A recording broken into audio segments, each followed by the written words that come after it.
Super Supportive by Sleyca. Chapter 51. Take Me Somewhere Better. Kibby, I'm so sorry, Alden said, staring down into her wide brown eyes. I told you it might not work. Don't worry. I have a lot of other plans. She was frozen in place, waiting for a magic Alden apparently couldn't produce. Kibby, your Artonin is vastly improved. It was Alden's turn to freeze. It definitely wasn't Kibby. She was still sitting on the floor by his chair, unblinking, and that high, strange speech with the undertone of breaking glass. He slowly turned in the direction the voice had come from and saw a familiar gray alien with black eyes staring right at him. Gorgon, he breathed.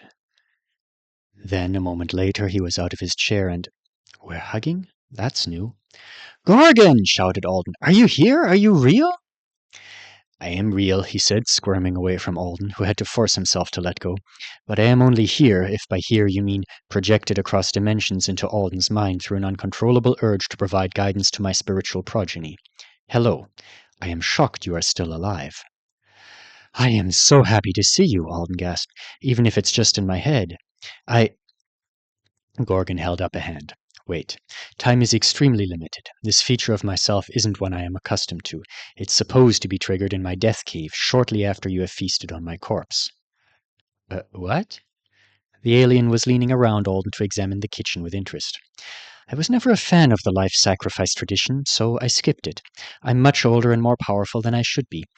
I thought I could probably get away with transferring some of the benefits of my inheritance to you without the bother of dying and being eaten.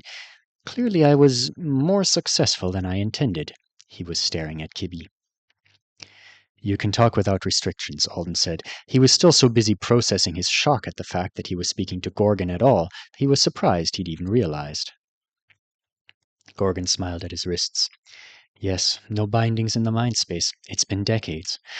I'd like to spend the next few minutes relishing in even this false freedom, but wasting the entirety of your first rite for that seems too blasphemous, even for me, even if you've chosen to perform it for an Artonin. This is Kibby, Alden said in a rush. I want to protect her. I can tell. Things like that are very obvious in this space if you know what you're doing. Come here, quickly. He walked over to Kibby and crouched down. Alden followed it and knelt beside him. After staring into the little girl's eyes for a moment, Gorgon said, This is going to be a disappointing first experience for you. I'm not what you think, and this doesn't work at all like you're hoping it will. I want to share whatever you did to me with her. I think it made my authority less susceptible to corruption. It did, but you can't pass it on, Gorgon said in a matter-of-fact voice. You're too young, too weak, too alive. You don't initiate that process in this way. Drinking the successor's blood is the second to last step in the inheritance, not the first. And you're carrying an altered version of the gift anyway. You're incomplete. He looked back at Kibby. She's exhausted, he noted, running a gray finger idly over the demon-damaged sleeve of the lab coat. It's due to a chaos storm? We're trapped on Munthagand. More like a gentle chaos breeze, then, but I'm surprised you somehow ended up in one. Though I am loath to admit it, most wizards wouldn't throw inexperienced humans, B-ranks, or rabbits into such an environment. It's too wasteful. You have bad luck. He examined Alden's face, then made an annoyed click with his forked tongue. Never mind. You volunteered. I didn't know exactly what... You're frustrating. Be quiet and learn an ancient duty that has no place in today's universe. As soon as he said that, Alden became focused in a completely unfamiliar way. The room around them blurred into random colors so that he couldn't make out any of the details save for himself, Kibby, and Gorgon. My people practiced magic, though not in a form you would be familiar with, said Gorgon, pacing around Kibby and tilting his head from side to side, as if he were trying to examine her from different angles. Humanity would see us as primitive in almost every way. But I think our understanding of life was so different that it's difficult to make a real comparison. For us, power was a thing that came only through sacrifice. He stopped walking and stared at Alden. A few among us were chosen to measure and spend souls in order to aid them in the fulfillment of their true will, he said. That is how my teacher described it to me, and I feel like I should describe it to you in that way first. It was a position of great meaning to my kind, and it was one that I always looked down on. And now that I am alone, I wish I had at least pretended not to. Alden didn't know what the respectful thing to say was, so he just nodded.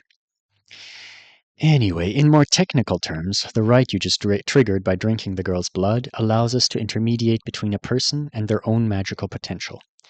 Most of my people could not control the power they held, so those like me enabled them to use it.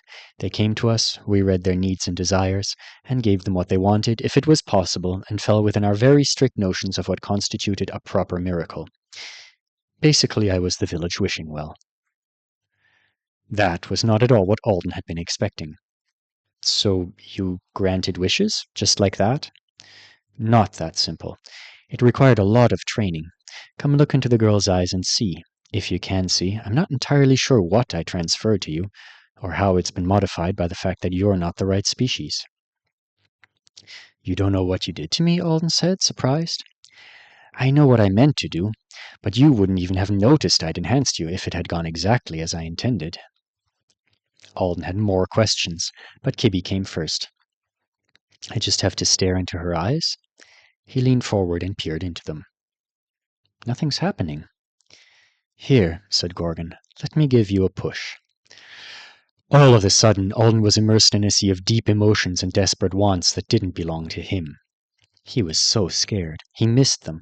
The chaos kept trying to take him away from himself. He was tired. He didn't want to die. He missed them so much, and it was his fault that they were gone. The guilt was crushing. He wanted them back. He'd give anything to have them back. Anything. Anything. That kind of desire is common, Gorgon's voice said from a long way away. Nobody has enough strength to raise the long dead, though. Focus on the feeling for a moment. It will help you both to move past it. Alden couldn't quite focusing on it. Gorgon's voice had helped him to separate himself enough from the yearning to finally realize that no part of it was his. It was entirely Kibby's longing to have her father and sister back. But he was still drawn to the overwhelming power of the emotion. He examined it. Closer. Closer. As if he'd finally given it permission to do what it had always wanted, the gremlin in Alden's brain took over. Something was weighed just beyond the limits of his understanding. Some part of him looked even deeper. No, it said firmly. Not that. There was not enough of Kibby to pay for that. She would end. It was fine for her to end, but it was unacceptable for the end to buy her nothing in return. Spending her in this way would create a perpetual unevenness. It was not allowed.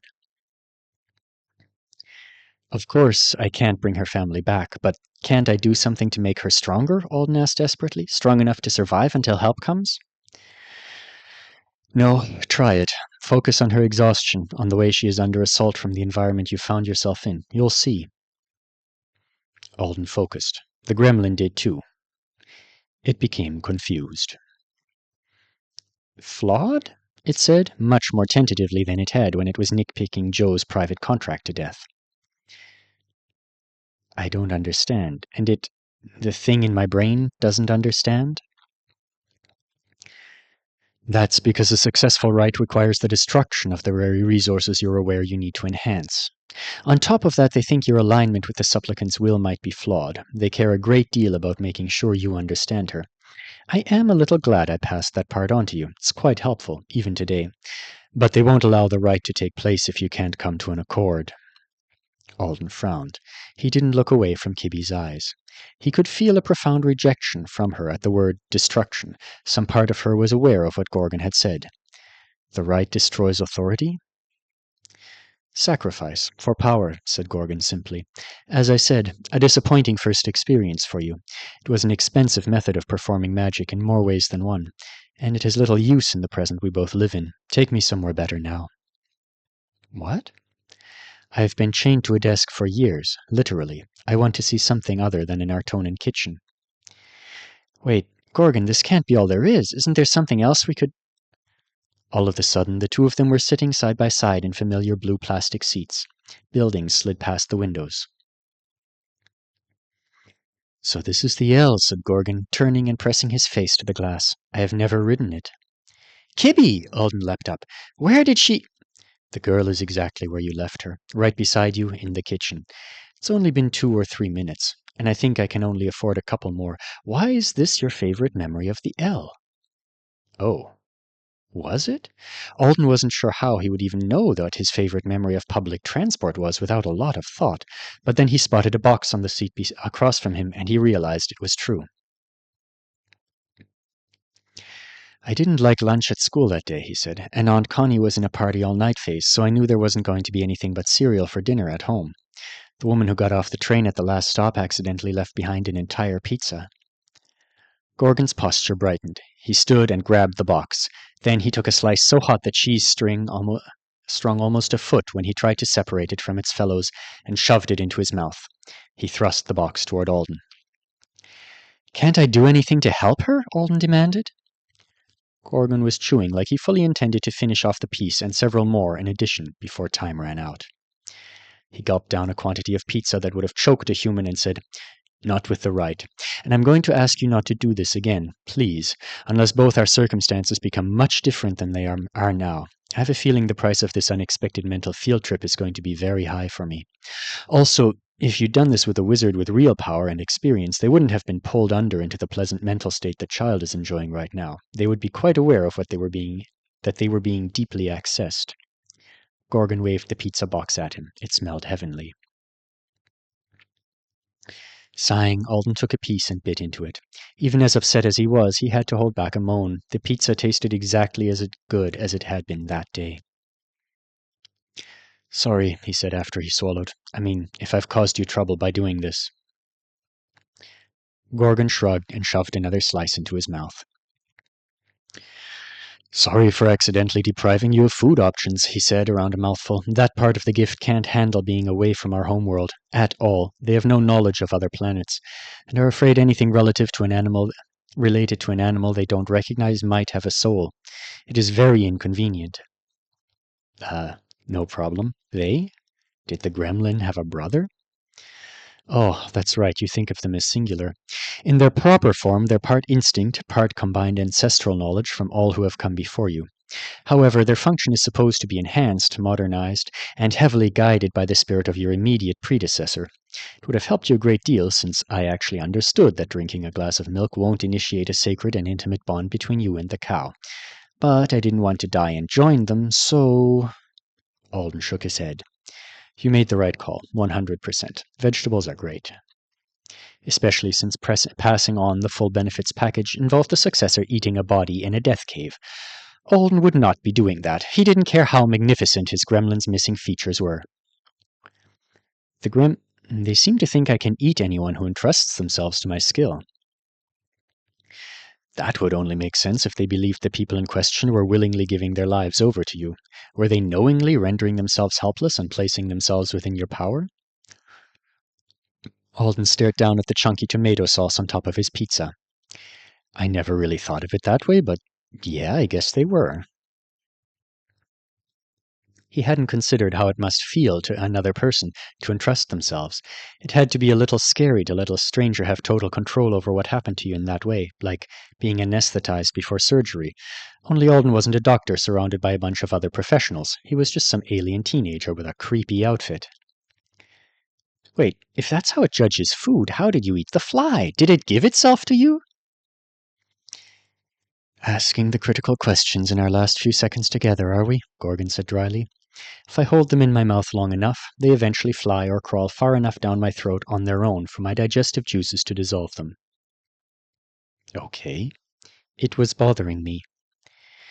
"You could have swatted it instead of having a religious experience with it." His four nostrils flared. "I just said, didn't I? The right won't trigger for a fly. Maybe for some earth animals. Not sure. To be honest, I have some concerns about octopuses. But most of your wildlife shouldn't be comestible. I'm trying to teach them that, one stolen bite at a time. My restrictions are making it a slow process." Alden took another bite of his pizza. "I taught it that word chains aren't evil, mostly. Well, it works for the minor ones now." "Oh dear," Gorgon sounded amused. "What I gave you is quite limited.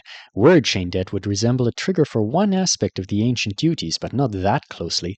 They should be able to tell that chain users aren't—" He blinked. The semi-transparent eyelids looked just as strange as they always had. "I can't hold the connection. Alden, your friends are fine." Bo and Jeremy? His stomach clenched. It had been so long. He tried not to think much about what everyone at home must assume. They're both fine, Gorgon said hastily. His eyes were fixed on the city like he was trying to drink in the sight of it. Remember not to do this to me again. I hope you make it. The inheritance will help you with the chaos at least. Even though I didn't intend for it to be like this, I am glad you... Alden was back in the kitchen. One of his hands was resting on the table, and the painted logogram beneath it was still wet. It took a second for him to collect himself, and when he did, he looked down at Kibby. She was blinking up at him expectantly. Is it working? She asked. It isn't, he said, peeling his palm away from the paint. I'm sorry. We'll just have to go to plan 2. She sighed and stood. You don't look as disappointed as I expected. I feel nice, she replied. Like I had a good dream.